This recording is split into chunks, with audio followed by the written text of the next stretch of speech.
화제했던 뉴스들 정리합니다. 프레시안 이명선 기자 어서 오세요. 안녕하세요. 형제복지원을 많이들 검색했더라고요. 네, 오늘 형제복지원 사건이 30여 년 만에 사법부의 판단을 다시 받을 수도 있다는 소식에 많이 검색되고 있습니다.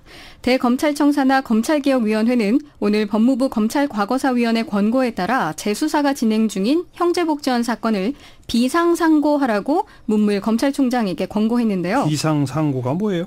이 비상상고란 형사사건 확정 판결에 법령 위반이 발견된 경우 검찰총장이 잘못을 바로잡아달라며 대법원에 직접 상고하는 비상 절차입니다. 그러니까 과거에 잘못됐으니까 판결을 바로잡다 이거군요. 그렇습니다. 검찰은 1987년 형제복지원 박인근 원장에 대한 수사를 벌였는데 불법 감금 혐의 등으로 재판에 넘겼지만 대법원이 1989년 7월 정부 훈령에 따라 불황자 수용이었다며 무죄를 선고했습니다. 그 형제복지원 사건이 참 대표적인 인권침해 사건으로 손꼽히는 그거 아닙니까? 그렇습니다. 1975년에 정부가 불황인 수용 인원에 따라서 보조금을 주기로 하자 이 부산에 있는 형제복지원이 보조금을 타내려고 어린이, 불황인의 일반 시민까지 그야말로 강제 수용을 했습니다.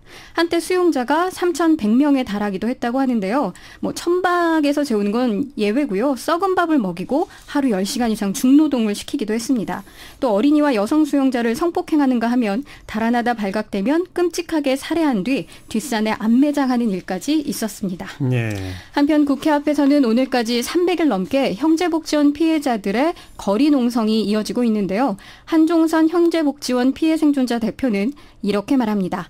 피해자를 짐승처럼 만들었다면 다시 사람이 될 수 있게 도와줘야 하는 거 아닌가요? 네, 바로 잡을 건 바로 잡아야죠. 네.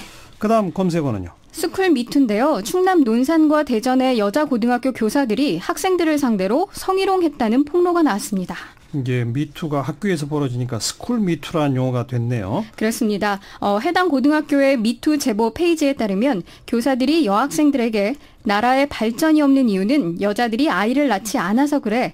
니들 이렇게 집중 안 해서 돈 많은 남자 만날 수 있겠니? 라는 말을 하거나 차마 방송에서 전하기 어려운 수준의 말을 정말 서슴없이 했습니다. 대전에 있는 고등학교의 경우 졸업생들의 폭로까지 줄을 잇고 있습니다. 학교 측은 뭐라고 합니까? 학교 모두 미투 제보 페이지에 언급된 교사들을 일단 수업에서 배제한 상태입니다. 그리고 전교생을 상대로 전수조사에 착수했습니다. 스쿨미투는 이렇게 지금 전국적으로 확산되고 있는 모양새인데요. 예. 인천 부평경찰서는 오늘 국민신고를 통해 접수된 해당 지역 중학교 미투 피해와 관련해 내사에 착수했습니다. 네, 다음 뉴스는요? 지난해 3월 인천 연수구의 한 공원에서 8살 초등학생을 유인해 살해하고 시신을 유기한 이른바 인천 초등생 살인사건 기억하시죠? 예. 오늘 대법원이 주범 김모 씨에게는 징역 20년을, 공범으로 지목된 박 씨에게는 징역 13년을 선고한 원심 판결을 확정했습니다. 근데 1심에서는 그 무기징역 선고되지 않았었나요? 맞습니다. 당시 1심 재판부는 두 사람이 공모를 해서 살해를 했다고 봤습니다.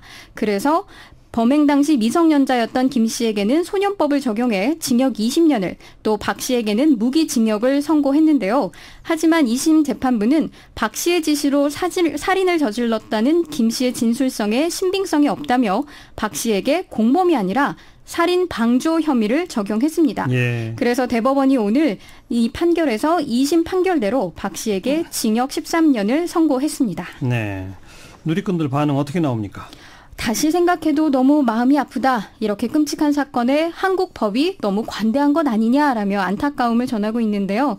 그러면서 다시 한번 소년법 개정 및 폐지를 요구하는 목소리가 높기도 했습니다. 네. 일본 뇌염 환자가 발생했다면서요? 경상북도의 60대 여성이 8월 15일부터 발열, 설사 등의 증세를 보였다고 하는데요. 질병관리본부는 일본 뇌염 감염으로 최종 확진했습니다. 올해 들어 국내에서 처음으로 발생한 일본 뇌염 환자입니다. 이게 모기 때문이죠? 어떤 모기죠? 작은 빨간집 모기라는 이름의 모기인데요. 논이나 축사, 웅덩이 등에 서식하는 암갈색형의 소형 모기로 주로 야간에 피를 빨아먹는 흡혈 활동을 합니다. 이 모기에 물리면 99% 이상은 증상이 없거나 열을 동반하는 가벼운 증세를 보이지만 간혹에 급성 뇌염으로 진행할 수 있어서 20-30%는 사망에 이를 수도 있습니다. 결국은 일단 모기를 피해야 되는군요. 네, 야외 활동 시에도 밝은색 긴 바지, 긴 옷 입으시고 피부 노출 최소화하시고요. 모기 기피제 뿌리면 도움이 됩니다. 무엇보다 모기 유충의 서식지가 될 수 있는 웅덩이나 막힌 배수로 고인물 없애시고 예방하는 게 필요한데요. 방역 당국도 서식지를 중심으로 방역 소독 강화에 나섰습니다. 조심해야죠. 수고하셨어요. 감사합니다. 프레시안 이명선 기자였어요.